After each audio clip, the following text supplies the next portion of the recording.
The smell of hospital disinfectant became as familiar to me as my own perfume during those final months. I'd arrive at dawn, when the nurses were changing shifts, and stay until visiting hours ended, sometimes longer if they looked the other way. My father, Miguel Reyes, lay in that narrow bed getting smaller each day, his once powerful frame reduced to angles beneath white sheets. "Mija," he'd whisper, his voice like paper rustling. "You're here again?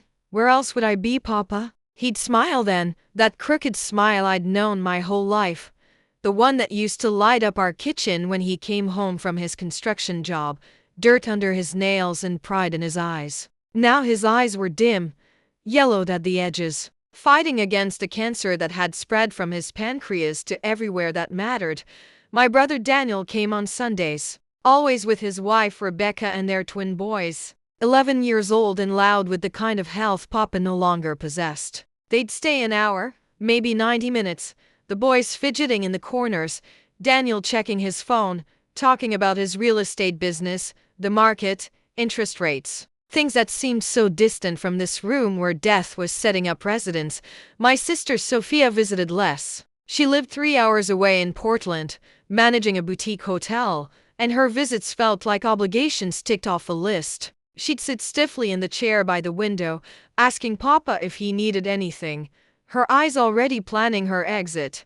But I was there, every day, morning, noon, and night when I could manage it. I'd taken a leave from my teaching job kindergarten, 23 bright faces I missed desperately, but Papa needed me more. I fed him when his hands shook too much to hold the spoon. I read him the sports section because his eyes couldn't focus anymore. I held his hand through the waves of pain that medication could only dull. Never eliminate. It was during one of those endless afternoons, rain streaming down the window, that Papa said something that would change everything. "Elena, I need you to call my lawyer, Mr. Brennan?" No, he struggled to sit up, and I adjusted his pillows, my hands knowing the routine. Someone else. Someone who understands what I want to do.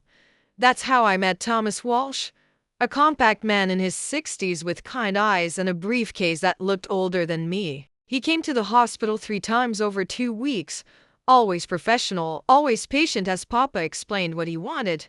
"She's been here," Papa told him during their second meeting. I was in the room, uncomfortable with the conversation but unable to leave when Papa's hand gripped mine. "Every single day. She gave up her job. She's the only one who really stayed, Mr. Reyes." "I understand," Walsh said gently, "but I want to make sure you understand the implications. Your other children may contest this. Let them." Papa's voice had surprising strength in that moment. "I'm not leaving them with nothing. They'll get the rental property. Daniel gets my truck. Sophia gets her mother's jewelry. But Elena, she gets the house. She gets the savings. She's earned it." I should have said something then. I should have protested, told him to divide things equally, warn him that this would cause problems. But I didn't. Some selfish part of me, some exhausted, resentful part, felt validated, seen, finally appreciated for all the hours, all the sacrifice. Walsh drafted the new will. Papa signed it on a Tuesday, with 2 nurses as witnesses. He seemed relieved afterward, like he'd finished important business. He died 4 months later, on a Sunday morning while I was reading him an article about the Mariners. His hand went slack in mine mid-sentence, and I knew before the monitors started screaming. I didn't know then that the real nightmare was just beginning.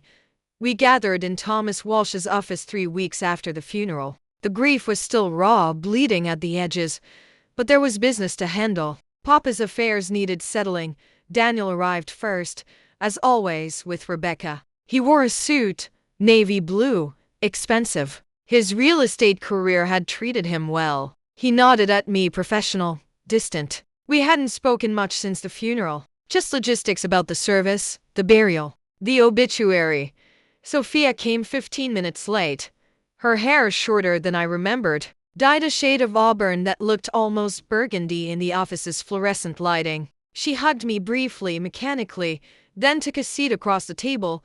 Walsh's office smelled like leather and old books. He sat behind his desk, Papa's will in front of him, and began with the usual legal preambles. I barely heard them. I was thinking about Papa, about how he'd never sit in rooms like this again, Never make decisions. Never argue about politics or sports or the best way to build a deck. To my son, Daniel Miguel Reyes, I leave the rental property at 847 Greenwood Avenue, along with my 2019 Ford F-150 and all tools in the garage of said property. Daniel nodded, expressionless. The rental property was worth maybe $300,000, maybe a bit more. It brought in decent income. The truck was Papa's pride. Barely driven, immaculate. To my daughter, Sofia Luz Reyes, I leave all jewelry, personal effects, and heirlooms that belonged to her late mother, Maria Reyes, along with the sum of $25,000 from my savings account. Sofia's face tightened slightly. I saw the calculation happening behind her eyes.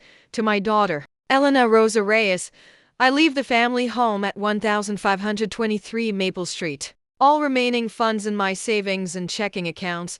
My life insurance policy proceeds, and the remainder of my estate. Silence.it stretched and stretched, filling the room like water, drowning us all.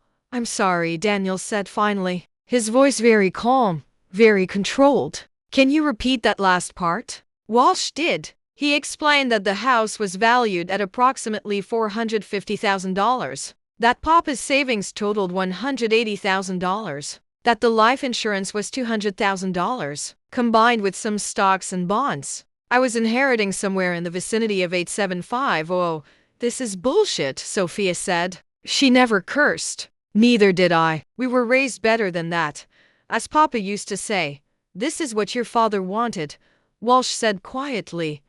When was this will written? Daniel's real estate brain was working now, analyzing, finding angles. 6 months before Mr. Reyes passed.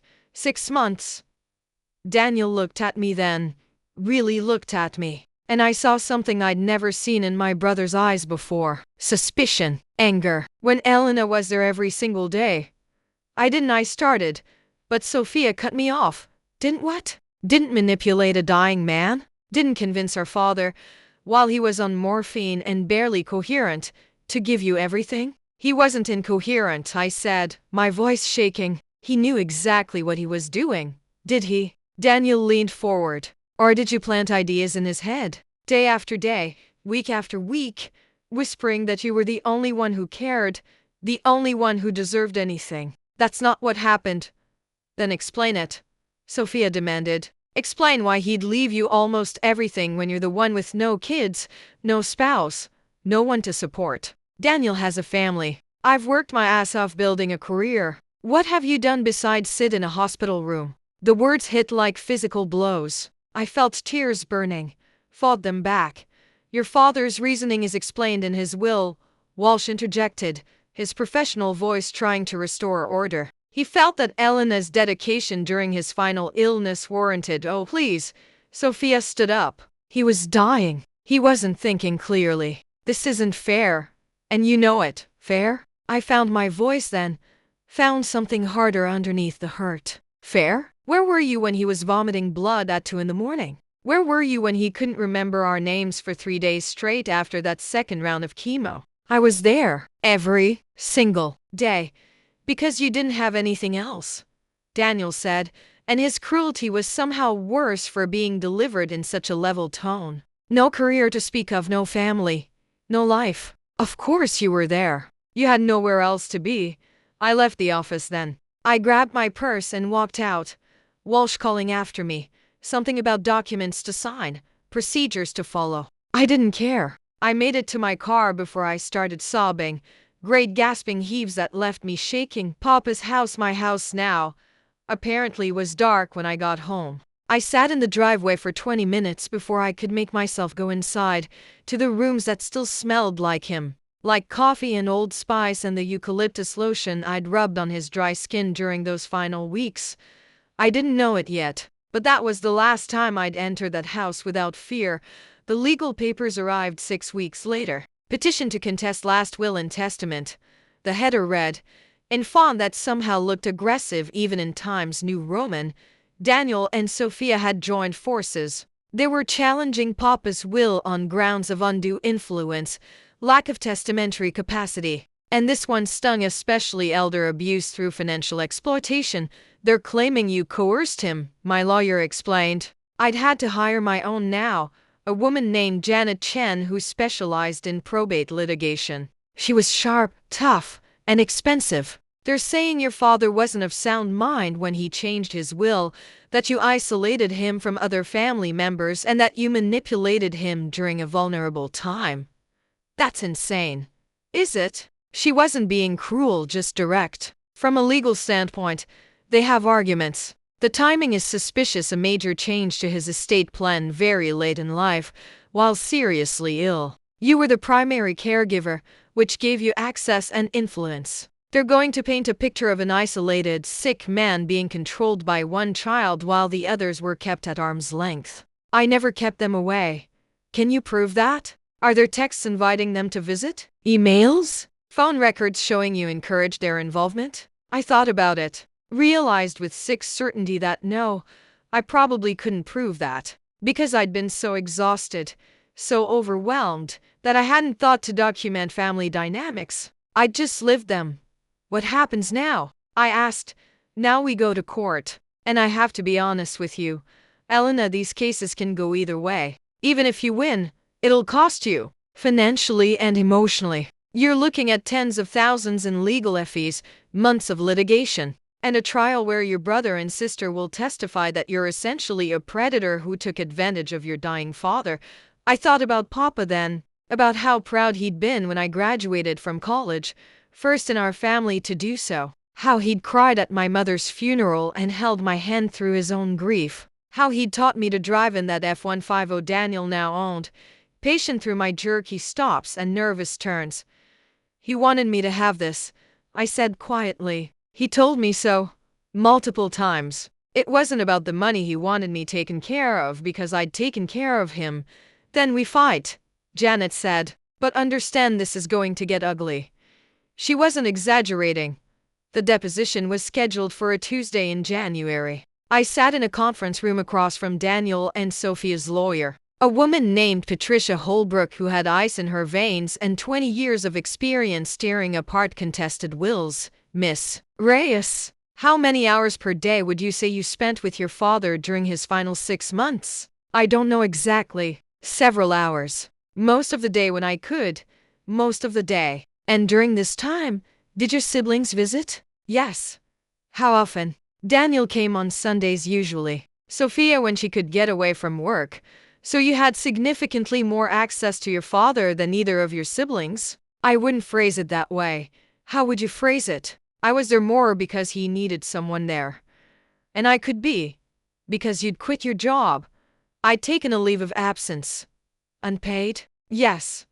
Causing you financial hardship? I saw the trap then, but it was too late. Yes. So you were in a difficult financial situation, spending every day with your dying father, who happened to have substantial assets. Did you ever discuss finances with him during this period? Sometimes. Regular things, making sure bills were paid, that kind of thing. Did you discuss inheritance? No, never. Not until he brought it up. And when was that? About 6 months before he died. What did he say? I remembered that rainy afternoon, Papa's hand in mine. He said he wanted to make sure I was taken care of, that he appreciated everything I'd done, and you didn't protest? Didn't suggest he keep things equal among his children? The question hung there, damning in its simplicity. Because no, I hadn't. I'd been too tired, too angry at my siblings for their absence, too hurt to be noble. I told him he should do what he thought was right. How convenient. Janet objected, but the damage was done. I could see it in Holbrook's satisfied smile. Daniel's deposition was worse. He painted a picture of a father who'd been sharp and fair his whole life, who'd always preached equality among his children, who'd suddenly and inexplicably changed his entire philosophy while under the care of one child. He wasn't himself those last months, Daniel testified. The pain medication, the cancer in his brain, by the end he wasn't the father we knew. The father we knew would never have done this. The cancer hadn't spread to his brain when he changed the will, Janet pointed out during her cross-examination, maybe not officially, but he wasn't thinking clearly. Anyone could see that. Sophia was even more direct. She took advantage, she said, her voice quivering with what I wanted to believe was fake emotion but feared was real. Our father was vulnerable, and she manipulated him. She made him think we didn't care, that she was the only one who loved him. Did you love your father, Miss Reyes? Of course I did. But you visited. How often during his final year? As often as I could. I had a job, responsibilities. So did your sister. She quit. She took a leave of absence to care for your dying father. She positioned herself as the martyr, and then she cashed in. I watched a deposition video later, in Janet's office, and saw my sister's face twist with genuine anger and grief. Maybe she really believed what she was saying. Maybe in her version of events, I was the villain. The thought made me unbearably sad. Superior Court, Department 12. Judge Martha Holloway presiding. The courtroom was smaller than I'd expected, less dramatic. No jury, this was a bench trial. Just a judge hearing evidence and making a decision. I wore a navy dress. Simple, respectful. Daniel wore another suit. Sophia wore black, like she was still mourning. Maybe she was. Maybe we all were, just in different ways. The trial lasted for days. Holbrook called witnesses, nurses who testified that Papa had been heavily medicated, that his cognitive function had declined, that he'd sometimes been confused. She called Dr. Sanchez, Papa's oncologist, who admitted under questioning that end-stage cancer patients often experience cognitive impairment. Though he couldn't speak specifically to Papa's mental state when the will was changed, she called Daniel and Sophia, who each spent hours on the stand describing a father they'd loved, a sister they'd trusted, and a betrayal that had destroyed their family. He used to talk about leaving us each something equal, Daniel testified. He'd say, "When I'm gone, you three split everything fair." That's who he was, fair. Until Elena got to him. Objection, Janet said warily. We'd objected dozens of times. Judge Holloway sustained some, overruled others. Her face impassive. Our side called Thomas Walsh, who testified that Papa had been lucid, determined, and clear about his intentions. He knew exactly what he was doing. He explained his reasoning in detail. There was no confusion, no undue influence that I observed. But Miss Reyes was present during your meetings with Mr. Reyes, wasn't she? Holbrook asked during cross-examination. She was in the room, yes. Mr. Reyes wanted her there. Convenient. And did you ever meet with Mr. Reyes privately, without Miss Reyes present? No, so you have no way of knowing what he might have said if she hadn't been there, do you? That's not yes or no. Mr. Walsh. No, we called Papa's priest, Father Miguel, yes. His namesake, who testified that Papa had discussed his decision at confession, that he'd been troubled but certain. He felt his daughter Elena had sacrificed for him in a way the others hadn't. He wanted to honor that, but Holbrook tore into that too. Confession is confidential, Father. Yet you're here testifying about it. Seems Mr. Reyes can't object anymore, can he? I took the stand on the third day. Janet walked me through my relationship with Papa, my caregiving, the circumstances around the will change. I tried to be honest, tried to convey the reality of those final months, the fear, the exhaustion, the love. Did you ever suggest to your father that he change his will? Janet asked. No, never.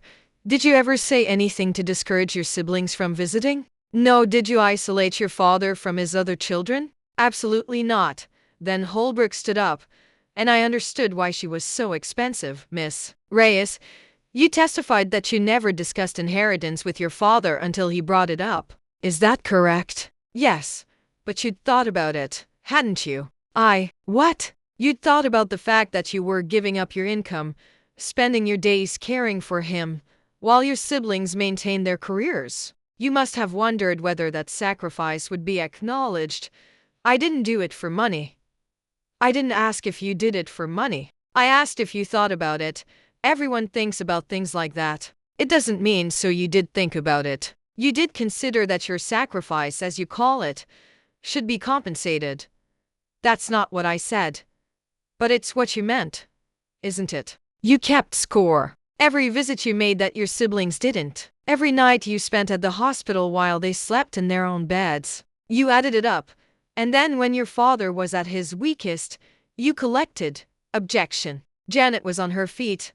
I'll rephrase, Holbrook said smoothly. Miss Reyes, isn't it true that you felt you deserved more than your siblings because of your caregiving? I wanted to lie, wanted to say no, that I'd never felt that way. But I was under oath, and somewhere in my heart, I knew it was true. Yes, I whispered. I felt I deserved to be recognized for what I'd done. The courtroom was silent. I saw Sophia cover her mouth, saw Daniel close his eyes. No further questions, Holbrook said. Judge Holloway took 2 weeks to issue her ruling. I spent them in Papa's house, still my house, legally, until the judge decided otherwise, surrounded by his things. His reading glasses on the table, his coat still hanging in the closet, the coffee mug I couldn't bring myself to wash. Janet called on a Wednesday morning. The judge ruled. My heart stopped. And mixed. She's upholding the will, but with modifications. What does that mean? She found that while your father had testamentary capacity, he was legally competent to change his will. There were elements of undue influence. Not enough to throw out the entire will, but enough to adjust the distribution. She's ordering a more equitable split. The formal ruling arrived that afternoon. I read it 3 times before the words made sense. The house would be sold.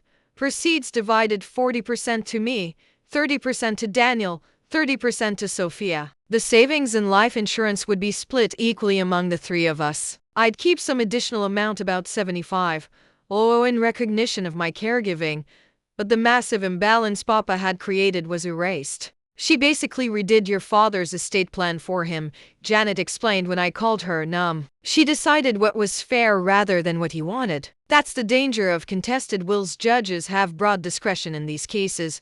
I'd won, technically. The will stood, but I'd lost everything that mattered. The legal fees consumed another $60,000. Daniel and Sophia had spent similar amounts. The house sale took 6 months, during which none of us spoke except through lawyers. We ended up accepting an offer below market value because no one had the energy to wait for a better one. When everything was finally settled, I'd gained about $200,000 more than if Papa's original will, the one splitting everything equally, had stood. It had cost me my family and nearly $100,000 in legal fees. Daniel sent his portion of the inheritance to his kids' college funds. Sophia used hers to buy into a second hotel property. I put mine in savings and stared at the number on my bank account, trying to feel something other than empty. I met with an estate planning attorney a year later, not because I had enough assets to worry about yet, but because I needed to understand what had gone wrong, how Papa's good intentions had turned into such a disaster. Her name was Margaret Dunn, 60-something, with gray hair and the patient manner of someone who'd seen every estate planning mistake possible. A will was the wrong tool, she said after I'd told her everything. Not because your father's intentions weren't valid, but because wills are easily contested. They're designed to be public, to be challenged if there's any question. What should he have done? An inter vivos trust, a living trust. If your father had established one and transferred his assets into it, the distribution would have happened outside of probate. Much harder to contest, much more efficient, completely private.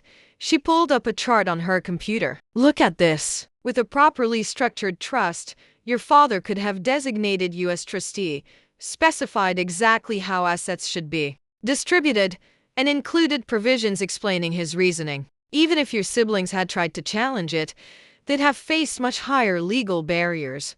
But he had a will, which is what most people do because they don't understand the difference. A will is just instructions for a probate court. It's public record, easily challenged, and subject to a judge's interpretation of fairness, which is exactly what happened in your case. A trust is a private contract that controls assets immediately. It's harder to break and doesn't require court approval for distribution. I thought about Papa sitting in that hospital bed, trying to do the right thing, trying to take care of the daughter who'd taken care of him. He'd done what he thought was necessary, but no one had explained that his method, a last-minute will change, was practically designed to create conflict. Trusts aren't perfect, Margaret continued. They require planning, funding, maintenance. But for anyone with significant assets or complicated family dynamics, they're vastly superior to wills, especially when there's likely to be disagreement. He died thinking it was handled. Most people do. And then their families end up in court,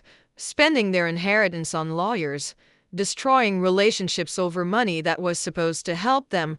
I left her office with literature on inter vivos trusts, irrevocable trusts, testamentary trusts, a whole vocabulary of tools that could have prevented my family's nightmare. Too late for Papa, but maybe not too late to share what I'd learned. I ran into Sophia at a grocery store 2 years after the trial. We saw each other at the same moment. Both froze, both clearly calculating whether to speak or pretend we hadn't noticed each other. She spoke first. Elena. Sophia. Silence. The refrigerated section hummed around us. How are you? She asked, and I could hear the effort it took. I'm okay. Teaching again. You? Good. The hotels are doing well. She paused. I heard you moved out of Papa's house. Before we sold it, I couldn't stay there knowing. I trailed off, knowing we'd destroyed the family over it. The bitterness in her voice was sharp enough to cut, but underneath it, I heard something else. Regret, maybe, or exhaustion. He wanted to take care of me, I said quietly. That's all it was. He wasn't being malicious to you and Daniel. He wanted to make sure I was okay. I know. Sophia looked down at her cart, at the wine and cheese and prepared meals of someone who lived alone. I know that now, but at the time, it felt like you'd stolen him. Stolen everything. I know. I know you didn't. But it's too late, isn't it? We said things, did things, spent years angry at each other. That money we fought over, I barely even remember what I spent mine on. But I remember what I said to you in court, that I can't take back. I felt tears starting and fought them back. He should have set up a trust. That's what I learned afterward. If he'd established an inter vivos trust and put his assets in it, the distribution would have been private, immediate, and almost impossible to challenge. We'd never have ended up in court, maybe. Or maybe we would have found something else to fight about. Maybe that's what families do when someone dies. We turn on each other because we can't fight the real enemy, which is death itself. She started to walk away, then turned back. Daniel's twins are graduating high school next month. He's having a party. I know you won't come, but I'll be there. If you changed your mind. She left me standing there, frozen between aisles, holding a carton of milk and trying to remember why I'd come to the store in the first place. I didn't go to the party, but I sent a card to each twin, with a check inside. Not from the inheritance, I was careful about that. From my teaching salary, money I'd earned myself, untainted by family conflict. Daniel's thank you text was brief. The boys appreciate it. It wasn't forgiveness, but it wasn't hatred either. It was something in between. The kind of carefully maintained distance that broken families settle into when they can't heal but won't completely sever ties. I teach kindergarten at Jefferson Elementary, same school I worked at before Papa got sick. Room 14, 26 students this year, all 5 and 6 years old, still young enough to believe the world is basically fair and that family means people who love you no matter what. Sometimes, during planning periods, I look at the inter vivos trust documents Margaret Dunn helped me set up. I don't have much, my house, some savings, a retirement account, but it's all protected now. My beneficiaries are listed. My instructions are clear. If something happens to me, there will be no court battle. No judges deciding what's fair. No siblings destroying each other over what I leave behind. Not that I have much family left to fight over it. Daniel and I exchange texts on birthdays and holidays. Sophia sends Christmas cards with pictures of hotel properties she's managing. We're polite, distant, the way relatives become when the thing that bound them together, love, or obligation, or shared history, gets shattered and never quite reforms. I think about Papa often, about the men who built decks and coached Little League and cried at sappy movies when he thought no one was watching, about how hard he worked to give his children better lives than he'd had, about how his final attempt to show love to one daughter became the thing that destroyed his family. He didn't know. That's what kills me. He died thinking he'd done right by me, thinking his estate plan was solid, thinking his children would understand his intentions and honor them even if they disagreed. He didn't know that wills are fragile things, easily contested, subject to interpretation. He didn't know that unequal inheritances, even when justified, breed resentment and suspicion. He didn't know that 6 months of caregiving, no matter how devoted, couldn't overcome a lifetime of sibling dynamics and jealousies. Most of all, he didn't know about trusts, about the legal tools that could have protected his wishes, prevented court battles, kept his family intact. He didn't know because no one told him. His first lawyer, Brennan, had drafted a simple will years ago and called it good. Thomas Walsh, bless him, did what Papa asked but didn't push back, didn't explain the alternatives, didn't warn him about the likely consequences. And so Papa made a decision with good intentions and inadequate information, and his family paid the price. The kindergartners are doing a unit on families this week. They draw pictures of parents and siblings and pets, everyone smiling, everyone together. One little girl, Mia, draws her family as a group of connected circles, each one touching the others, all holding hands. That's beautiful, I tell her. Why did you draw it like that? Because families are connected, she says simply. They always touch. I think about circles that used to touch and don't anymore. About connections that seemed unbreakable until they broke. About Papa's hands, strong and calloused, holding mine as he died, believing he'd protected me, not knowing he'd condemned us all to years of legal warfare and emotional devastation. That night, I draft a letter. I don't send it, I'm not ready for that, but I write it anyway. Because sometimes you need to say things even if no one ever hears them. Dear Daniel and Sophia, I'm sorry. Not for taking care of Papa in his final months. I'd do that again, regardless of inheritance. But I'm sorry I didn't fight harder against the unequal distribution. I'm sorry I let my hurt feelings and exhaustion override my judgment. I'm sorry we ended up in court, destroying each other over money that Papa meant as a blessing. Most of all, I'm sorry Papa didn't know about inter vivos trusts. If he had, if someone had explained the difference between wills and trusts, if he'd understood how easily his wishes could be contested and how much damage the fight would cause, maybe he would have structured things differently. Maybe he would have made his intentions ironclad, or maybe he would have chosen equal distribution to preserve family peace. Either way, we wouldn't have spent years in litigation, wouldn't have said the things we said, wouldn't have become strangers who share DNA and nothing else. I've learned a lot about estate planning now, more than I ever wanted to know. I understand that wills are public, contestable and subject to judicial interpretation. I understand that trusts are private, protected, and much harder to challenge. I understand that proper estate planning isn't about being fair or unfair, it's about being clear, protecting your wishes, and preventing the people you love from destroying each other after you're gone. Papa didn't understand that. He did the best he could with the information he had, but his best wasn't enough, and we're living with the consequences. I don't know if we'll ever be close again. Maybe too much has been said, too much damage done, but I want you to know that I've set up my own estate with an inter vivos trust. When I die, there will be no court battle, no fighting, no judge deciding what's fair. Just my wishes, clearly stated, legally protected, and impossible to contest. I wish Papa had done the same. I wish someone had told him how. I wish we were still a family. Love. Ellen. I fold the letter and put it in a drawer with Papa's reading glasses and the last birthday card he gave me. Maybe someday I'll send it. Maybe someday it won't matter.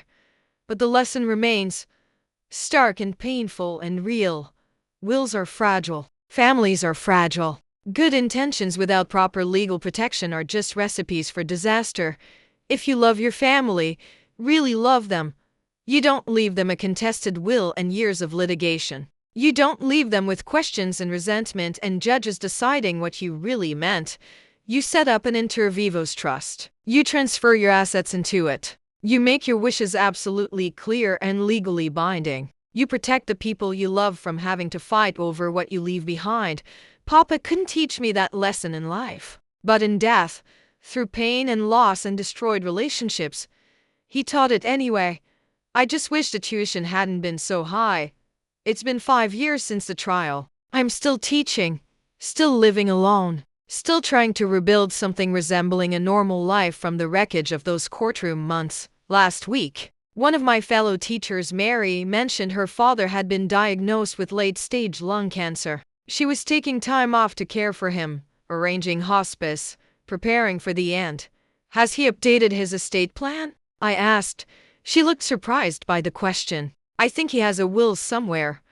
Does he have a trust? An inter vivos trust? I don't know. Does it matter? I told her my story then. All of it. The caregiving, the will change, the contested estate, the trial, the destroyed family, the tens of thousands in legal fees, the years of silence, the relationships that would never heal. I told her about trusts,